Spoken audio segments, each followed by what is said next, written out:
বিএনপিকে টার্গেট করে অপপ্রচার, নির্বাচন কবে হতে পারে, অন্তর্বর্তী সরকারের সাফল্য ব্যর্থতা, আওয়ামী লীগের রাজনীতির সম্ভাবনা, মিয়ানমারে ভূমিকম্প, দুর্নীতি, প্রবাসী আয় ইত্যাদি নিয়ে থাকছে আমাদের আজকের বিশ্লেষণ।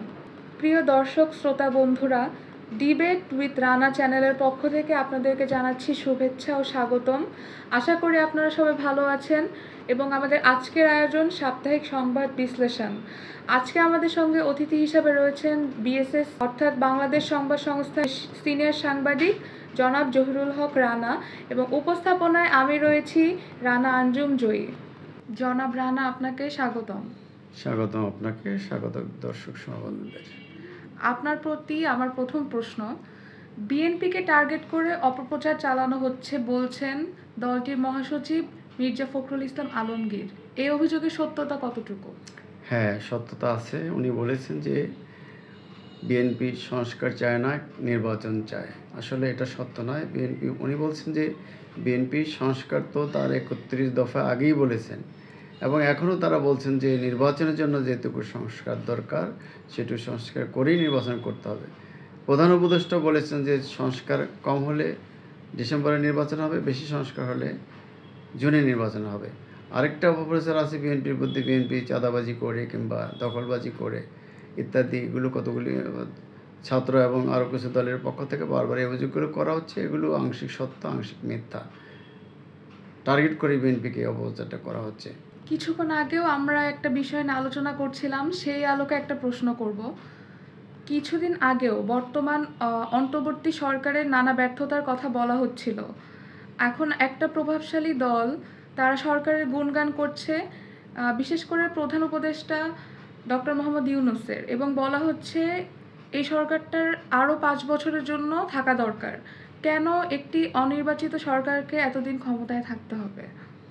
আসলে কয়েকটা গ্রুপ, কিছু লোক এই প্রচারটা করছেন এখন যে ইউনূস খুব ভালো করতেছেন, ইউনূসের এখন দরকার।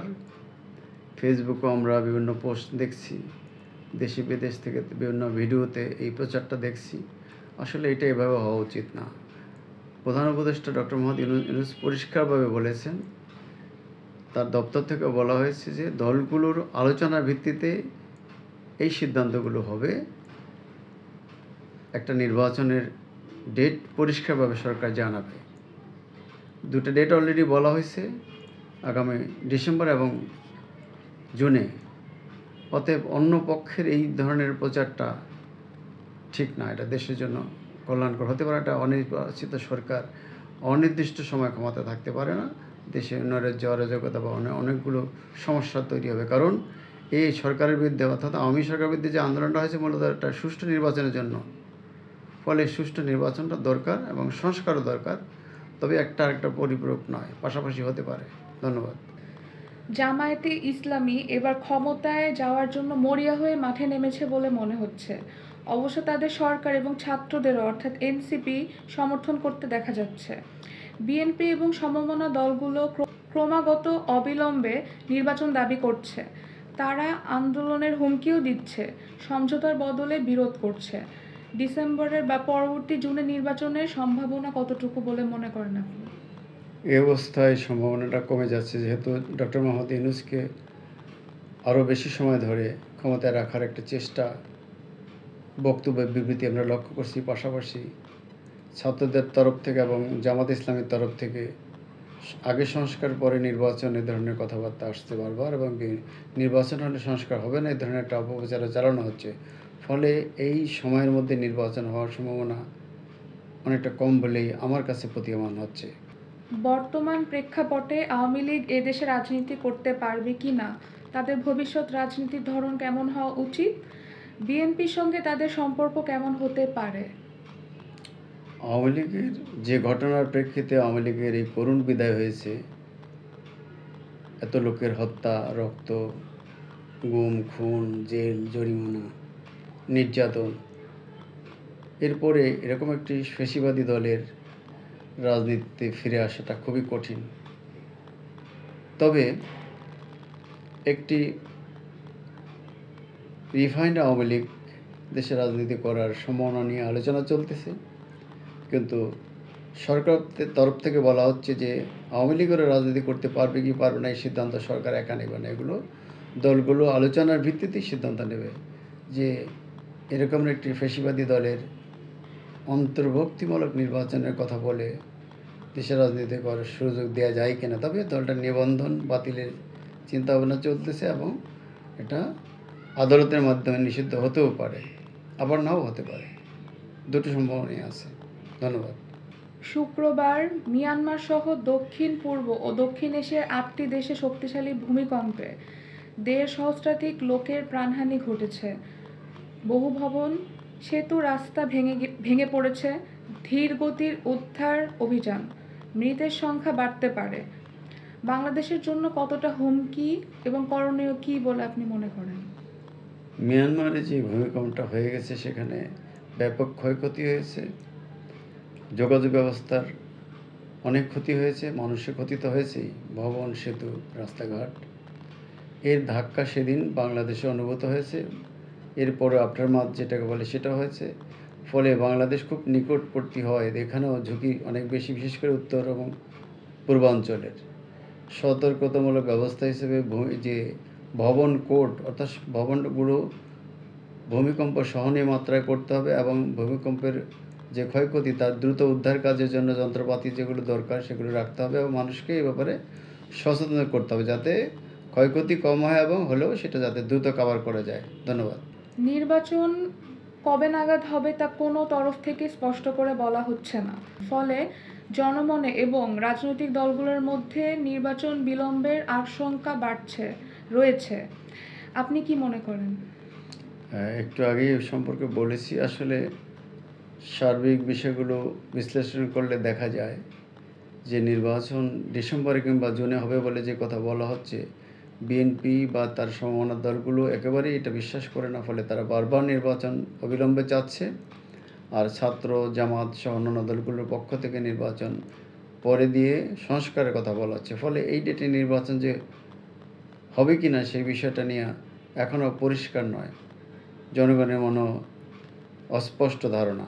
এটা সরকারের তরফ থেকে স্পষ্ট করা উচিত বলে আমরা মনে করি। ধন্যবাদ। এসএসএফ এর সাবেক DG lieutenant general Mohammad Mujibur Rahman ও তার স্ত্রীর নামে অনেকগুলো ফ্ল্যাট, প্লট, বাড়ির সন্ধান পেয়েছে দুর্নীতি দমন কমিশন অর্থাৎ দুদক।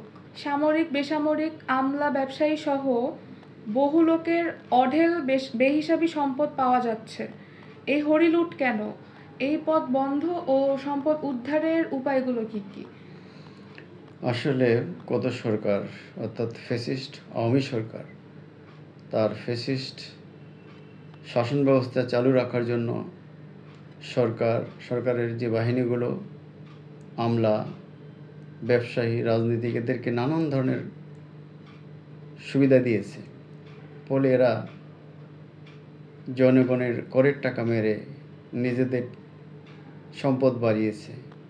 এই প্রধানমন্ত্রীর যে নিরাপত্তার দায়িত্বে থাকা লেফটেন্যান্ট জেনারেল সাহেবের নামটা বললেন, ওনার এই অডেল সম্পত্তির কথা আমরা জানতে পেরেছি সম্প্রতি। এর আগে পুলিশ প্রধান বেনজির আহমেদের কথা জানতে পেরেছি, এর আগে দুদকের একজন কর্মকর্তার কথা জানতে পেরেছি। এ ধরনের অসংখ্য ব্যবসায়ী, পুলিশ, আমলা এবং কিছু সেনাবাহিনীর কিছু লোক, র্যাব, এদের এত সম্পদ হয়েছে যে তারা দেশেও রাখতে পারেনি, বিদেশে নিয়ে গেছে অনেক টাকা।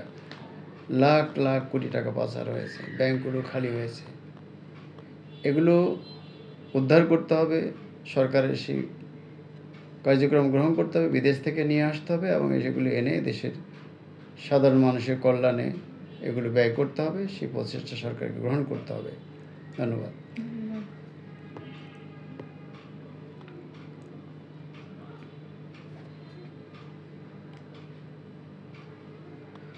প্রবাসী আয় বাড়ছে। 26 দিনে এসেছে 294 কোটি মার্কিন ডলার। প্রবাসী আয় ও তৈরি পোশাক রপ্তানি থেকে আয় আমাদের প্রধান বৈদেশিক মুদ্রা অর্জনের খাত। এক্ষেত্রে আমাদের করণীয়? সরকার বদলের পরে প্রবাসী আয় বাড়তে শুরু করছে, বিশেষত বৈধ পথে সরকারি প্রবাসী আয় বাড়তে শুরু করছে, যার আমরা প্রমাণ দেখলাম যে 26 দিনে 294 বা 95 কোটি টাকা এসেছে, তাহলে 1 মাসে আরও বেশি আসবে। অর্থাৎ প্রবাসী আয়ের কারণেই আমাদের বৈদেশিক মুদ্রার রিজার্ভ বাড়ছে। যে সংকটটা আওয়ামী লীগ আগে শুরু হয়েছিল, সেই সংকটটা অনেকটা কেটে গেছে। আর গার্মেন্টস থেকে প্রচুর আয় আসে। তো আমরা গার্মেন্টস শিল্পে শ্রমিকদের বেতন ভাতার দাবিতে প্রায়শই আন্দোলন করতে দেখি। আসলে যারা এই প্রতিষ্ঠানগুলো পরিচালনা করেন, তারা নিজেরা এর আয় থেকে বিশাল সম্পদের গড়েন, কিন্তু শ্রমিকরা বেতন পায় না, ভাতা পায় না। ঠিকমতো প্রতিবারই তাদের আন্দোলন করতে হয়, নির্যাতন সহ্য করতে হয়। এটার অবসান ঘটাতে হবে। আর প্রবাসীদের ব্যাপারে সরকার ইতিমধ্যে কিছু পজিটিভ সিদ্ধান্ত নিয়েছে। তাদের মান মর্যাদা এবং চলাফেরার ক্ষেত্রে যেসব বাধাগুলি ছিল, সেদিকেও অতিক্রান্ত হয়েছে অনেকটা। আরও করতে হবে। তাদের বিদেশে যারা থাকেন তাদের অবস্থা, সেখানকার কী কী সুবিধা অসুবিধা, সেগুলো খেয়াল রাখতে হবে। তাদের যাতায়াতের বিষয়গুলো খেয়াল রাখতে হবে এবং তারা যাতে তাদের আয়টা পুরোপুরি বৈধ পথে দেশে পাঠায়, সেই ব্যবস্থাটা নিশ্চিত করতে হবে। এটা করলেই আমাদের দেশের আয় আরও বাড়বে এবং এটা আমরা প্রত্যাশা করি সরকার এই ব্যাপারে আরও কার্যকর পদক্ষেপ গ্রহণ করবে। ধন্যবাদ। এখানেই শেষ করতে যাচ্ছি আমাদের আজকের আয়োজন, সাপ্তাহিক সংবাদ বিশ্লেষণ। ভালো লাগলে অবশ্যই আমাদের পাশে লাইক, কমেন্ট এবং শেয়ার করবেন। আপনাদের মূল্যবান মতামত আমাদের দরকার এবং অসংখ্য ধন্যবাদ। শুভকামনা আপনাদের জন্য।